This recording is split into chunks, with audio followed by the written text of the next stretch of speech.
Tayo po'y manalangin. Mapagpalang Diyos, Diyos na mahabagin at mapagmahal. Maraming salamat, Ama, sa mga pangako at mga salita.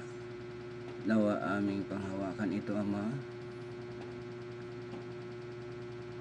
na maging kaaliwan sa aming mga buhay habang kami nag-aantay sa inyo. Panatilihin, Ama, ang aming mga puso. Nawa ang mga pangakong ito ay maging katuwaan sa aming mga buhay. Bigyan mo kami ng kasiglahan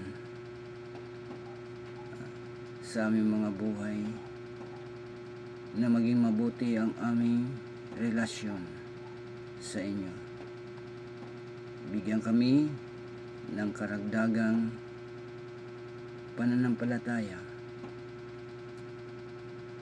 sa bawat isa.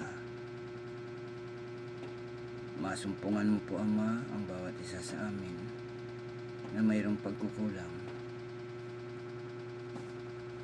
Patawarin mo po kami sa ngalan ng aming Panginoong Hesus. Amen.